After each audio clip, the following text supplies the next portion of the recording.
Boy, as we sit back and think about some of the stories this last couple of weeks and just what God was doing there, one of the most powerful times was this pastors' conference.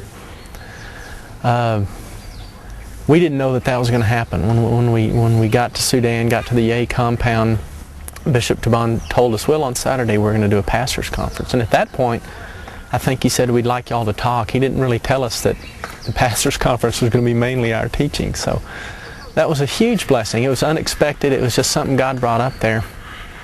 But man, as that thing unwound, there was power. God's power was all over it. It was amazing. We started out, and the three of us having a chance to teach. And just as the morning evolved, as we taught, just feeling God's presence and seeing those pastors start to open up. And it really came to just an amazing point when Mike finished his talk about servant leadership of Christ, and he got down and he began to wash their feet. And as he washed their feet in just a total act of Christ's servanthood, Bryce and I had the privilege of praying over each of those pastors.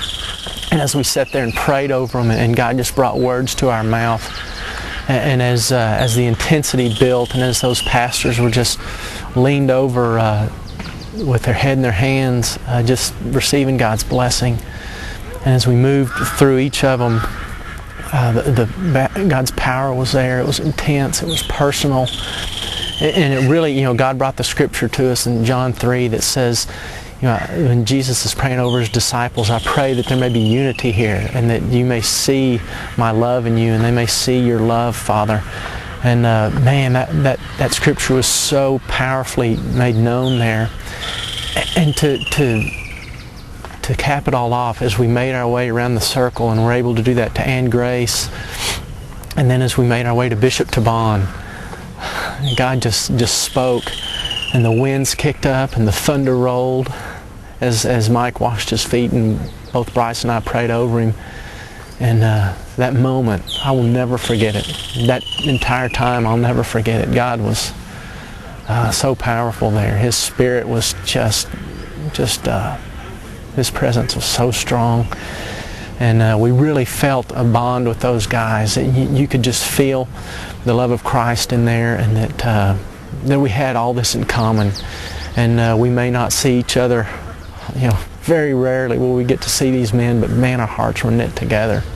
And it was a time that was just incredible.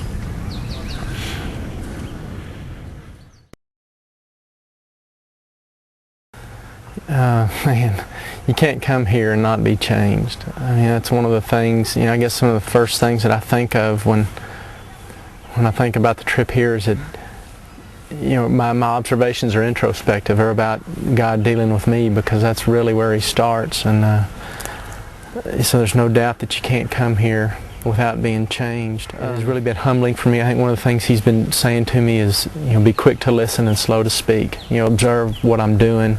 Let me show you my people, and let me show you the pure faith of somebody whose life is just, their way of life is just worship. And you see some of our brothers and sisters here in Africa, and their faith is pure, and they're laying their lives down every day in a way that is such a worship. And God really wanted me to see that. He really wanted me to experience people whose life is devoted and sold out.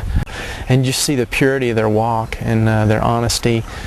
It can't help but change you. It changes me. It just it kind of reroutes myself. It really calls you to die to self more. I thought about it after we'd been here about a week, when I was trying to shave just my neck to clean up for church, and I realized there's no mirrors around here, and how that was kind of in capsule a summary. It's not about yourself. You can't look at yourself. It's really all about what God's doing in God's people. That's the biggest thing that he really worked on me, was kind of refining me and my pride and who I am, as he showed me purity and faith and a walk that was excellent.